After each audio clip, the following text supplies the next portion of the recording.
Well, I'm just thinking. Thinking about what, Daddy? I'm just thinking about looking at our vegetables. I'm just thinking about when we got started. Yep.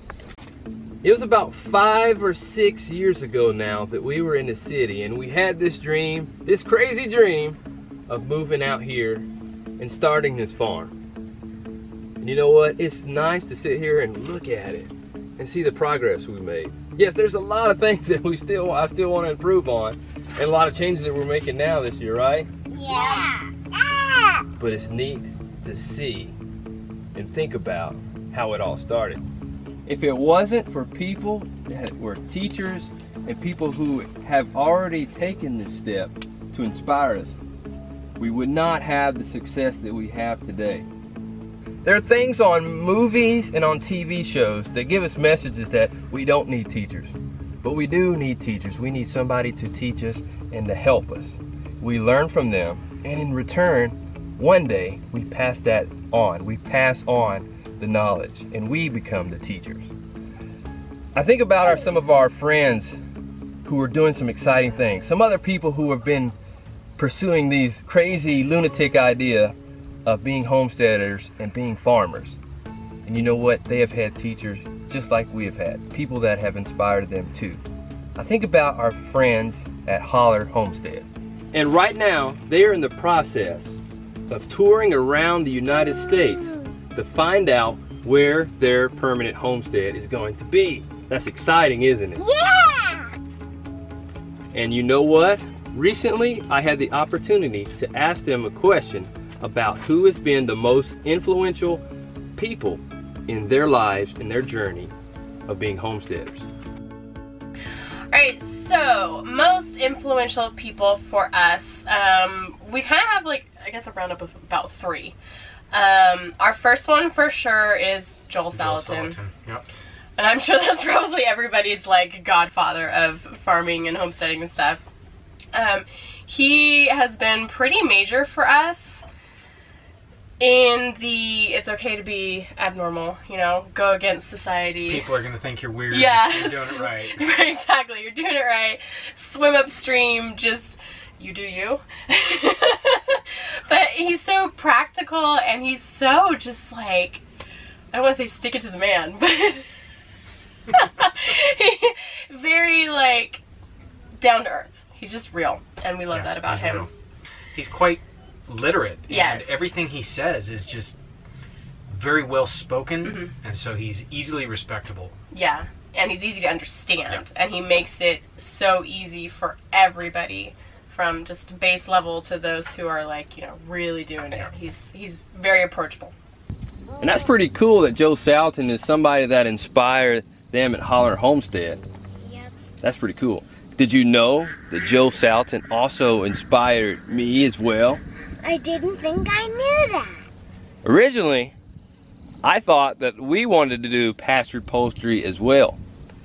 But after some time of slaughtering some chickens and moving around a lot of chicken tractors, I decided that pasture poultry was not for me. And Lace said the same thing. Mommy said the same thing.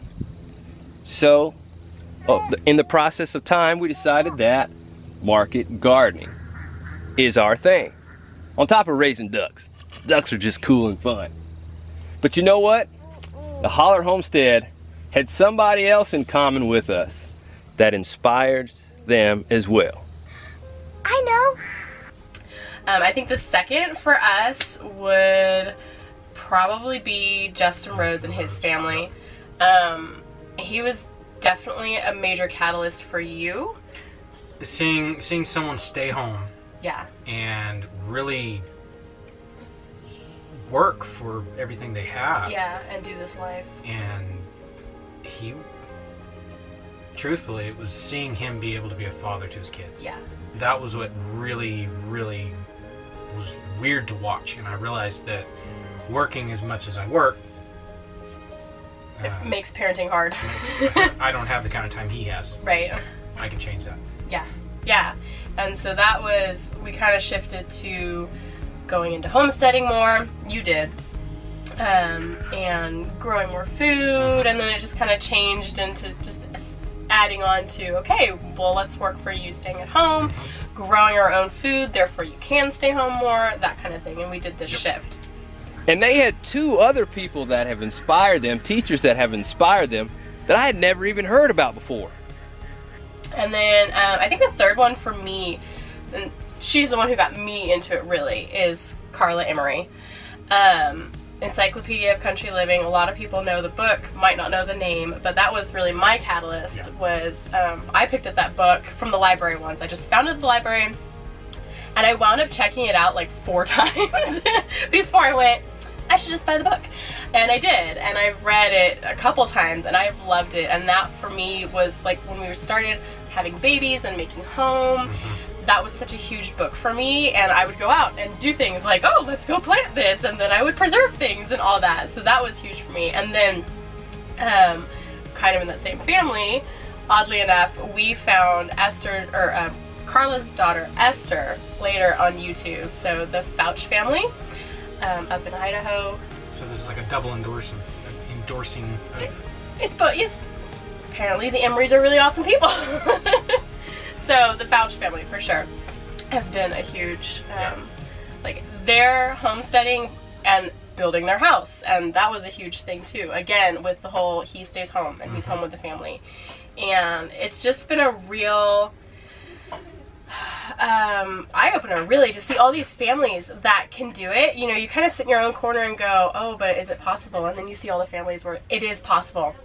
And they are growing their own food, and they are making their own things, and they're staying home, and they're running businesses, and it's just so inspiring to see. Yep. It's different from everything else you see on TV. Yeah. And watching it is really refreshing to see families able to do this. Right. Yeah, it's been really awesome. So those are our main inspirations for what we do. And some people know that we are traveling around right now to find our own property, a big Forever Homestead. So you can follow us at the Hollar Homestead, and that's it. Yep. And you know what? I got to ask the same question to some other homesteaders that are just like us. They're on YouTube, and they moved from the city out into the country to start a homestead. They are... So who inspires us to farm, to homestead? What do you think? I would say it's my parents. I grew up on a farm. We had chickens when I was little. I love having the chickens fresh eggs, except for butchering them. I remember butchering the chickens when I was little. I hated it. And we had beef cows, so knowing where our food came from. And my mom had a big garden, so we always would help out with canning and freezing all the vegetables. And I always enjoyed that. So now she is teaching me how to do it my own. So she's definitely teaching me that, and my dad's really taught me to value and to take care of animals. So. Now if you don't know us, after we got married, we moved to the city for 10 years. So what inspired you to come back and to live that life? I always wanted to, but with the jobs that we had and the house we had in Kansas City, we weren't able to. I was always trying to get Jake to get me some chickens. We lived in town, but we had about an acre of land, and I always try to get him to, let's just get a few chickens. So when we finally moved and we got our few chickens, it kind of just blew up from there. Cool. Well, for me, it was a couple YouTubers. It was Justin Rhodes.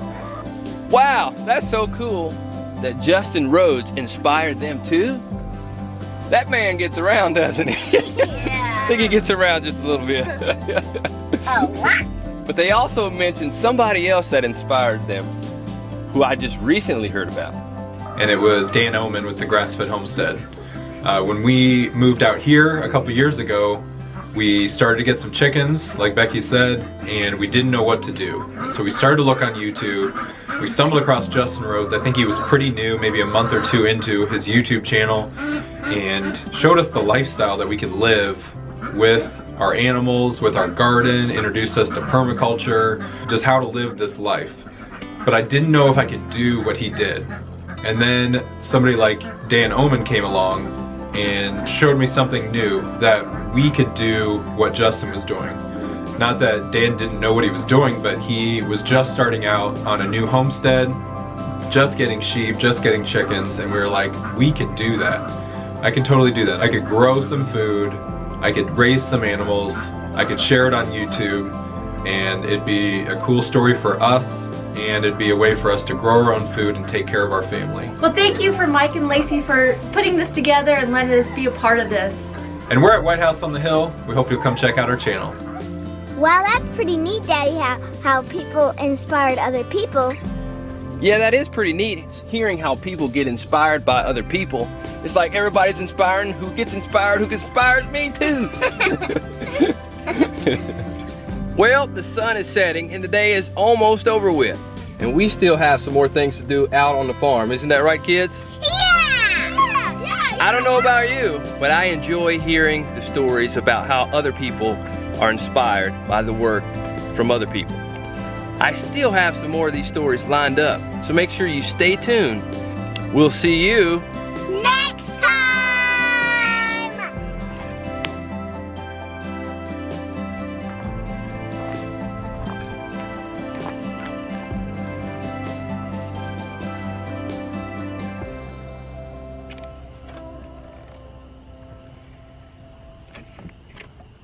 Before we go, I want to thank Ben and Meg for collaborating with us in this video.